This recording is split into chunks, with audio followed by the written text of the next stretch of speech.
Do you really want to hurt me? Alors, salut les gnous, c'est Tonton Gurga. Bien, alors nous allons faire une petite vidéo sur les restes du monde qui apparemment maltraitent un petit peu les LGBTQZSD Azertiop, comme par exemple à Beyrouth. Alors, ouais, pour ceux qui se demanderaient pourquoi par là, il y a Carlton qui danse, c'est parce que ici, là, en dessous, là, il y a deux trucs que YouTube, il aime pas trop voir. Bah voilà. Et pour ceux qui se demandent c'est qui Carlton, go in hell, you damn filthy millennial. Bien. Donc, nous allons commencer à lire un petit peu et on va virer Carlton parce que sinon vous n'allez pas forcément pouvoir voir si vous voulez lire en même temps.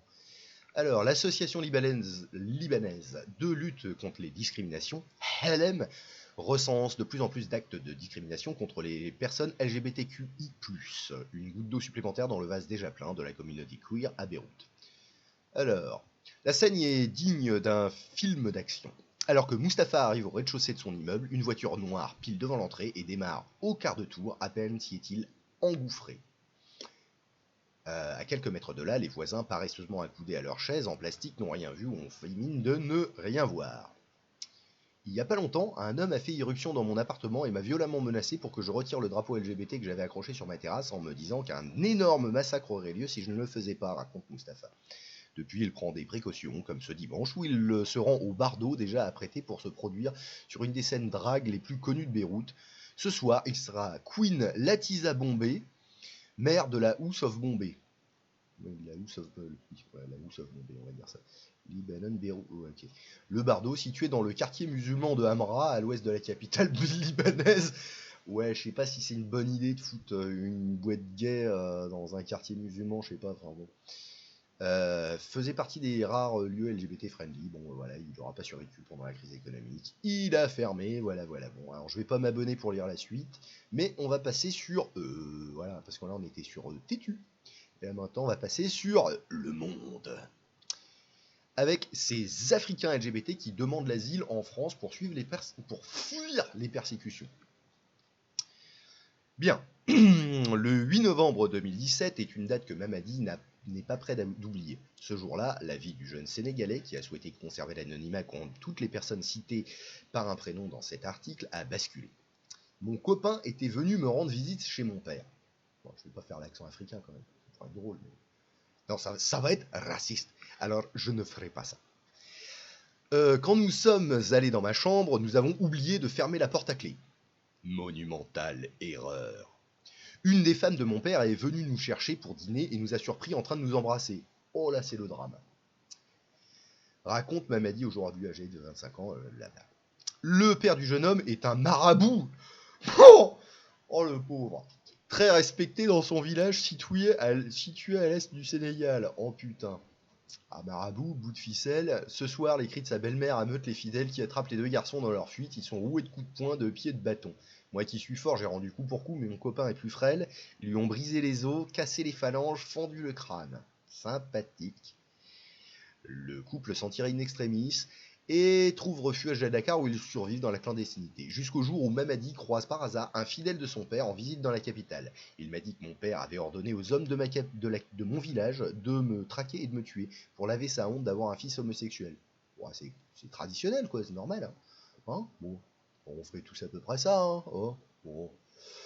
Lui ne voulait pas se salir les mains, mais je devais fuir avant qu'un autre me trouve. J'avais mis un peu d'argent de côté, j'ai décidé de quitter le pays pour sauver ma vie. Ça va, il est tombé sur un mec plutôt sympa, donc il a pu s'en sortir sans finir en hachis parmentier.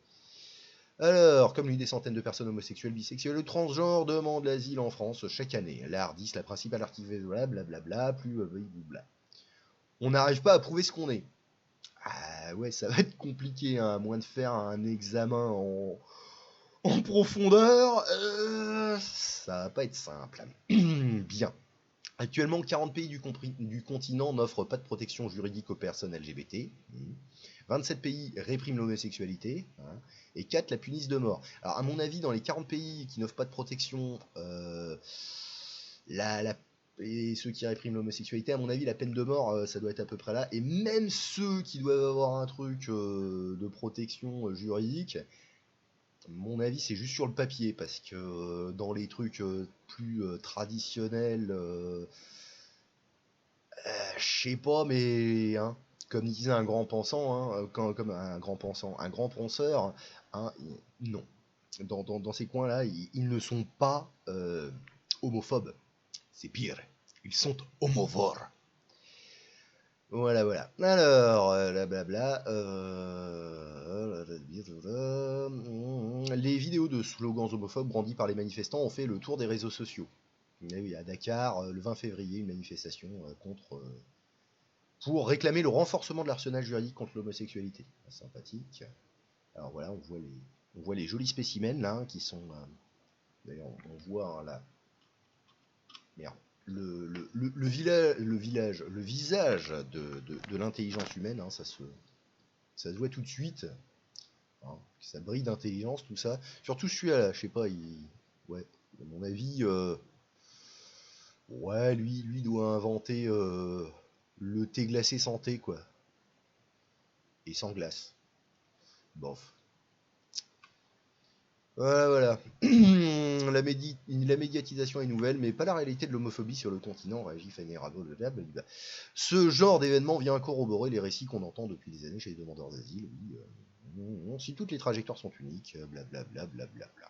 L'obligation sociale de maintenir une apparence d'hétérosexualité jusqu'au mariage arrangé ou forcé avec des viols conjugaux, des histoires d'amour vécues en secret, la peur constante d'être découvert.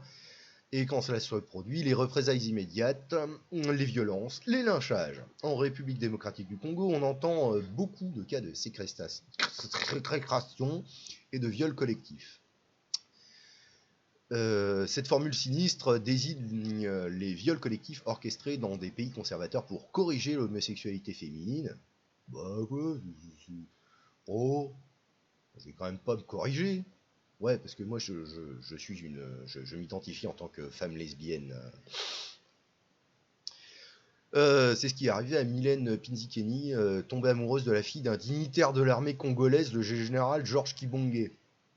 Bon, je me répète, mais monumentale erreur. Quand il l'a su, il m'a fait enlever par ses hommes.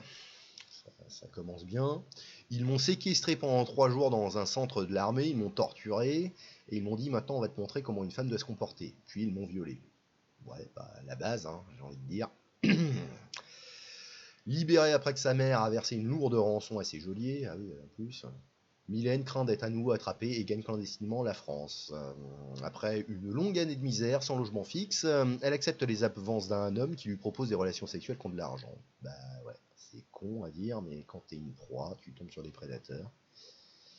Quand elle passe son audition à l'Office français de protection des réfugiés et apatrides, OFPRA, à l'été 2020, elle est enceinte de 6 mois. Sa demande est rejetée et ses démarches se soldent par une obligation de quitter le territoire français. Alors, je ne sais pas exactement comment ça fonctionne, mais peut-être que tu aurais dû pondre avant de faire ta demande. Je pense que ça marche mieux dans ce sens-là, mais je dis ça, je dis rien.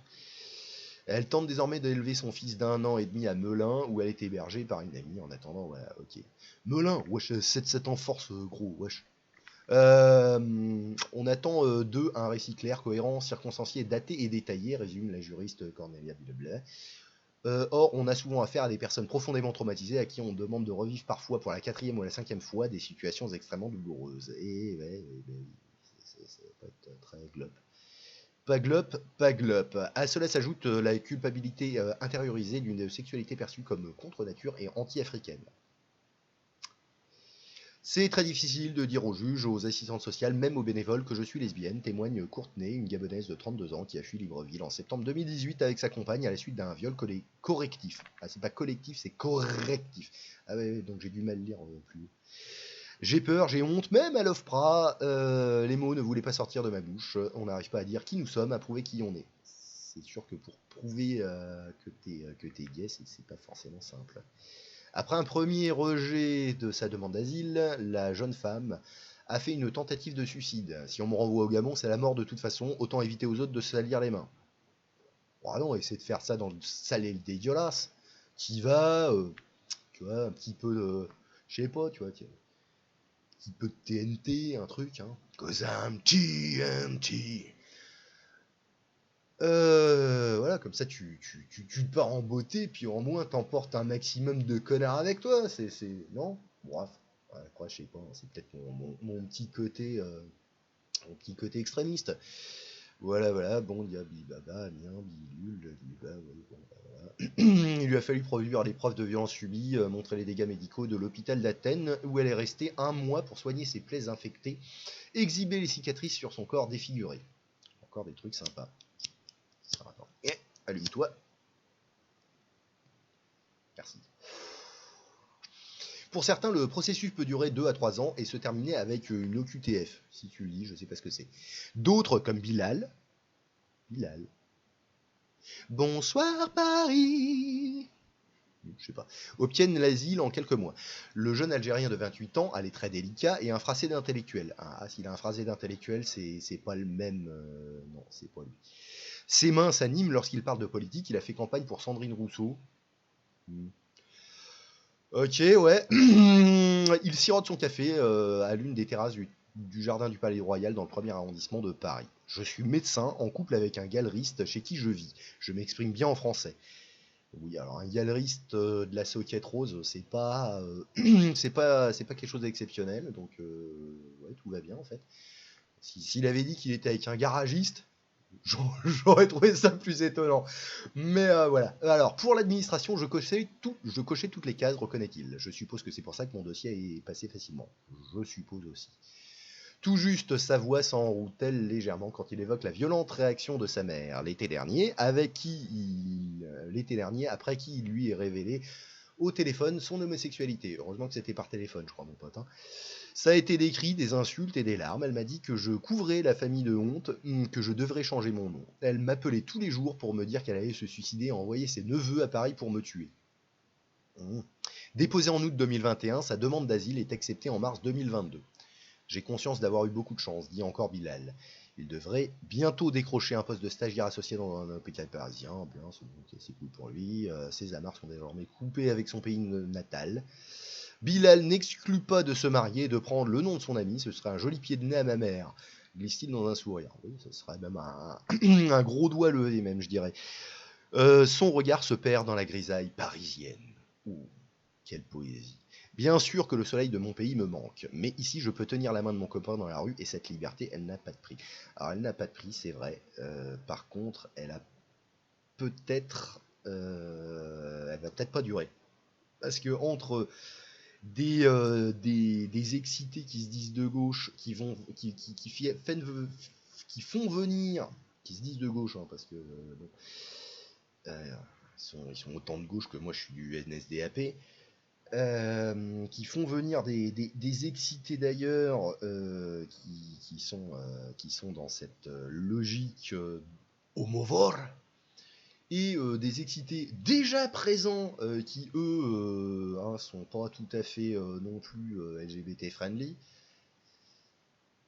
et qui sont excités par le fait qu'il y a d'autres excités qui viennent. Enfin bon, c'est des excités qui s'excitent les uns les autres. Hein. Je sais pas si ça va durer très longtemps. Voilà, voilà.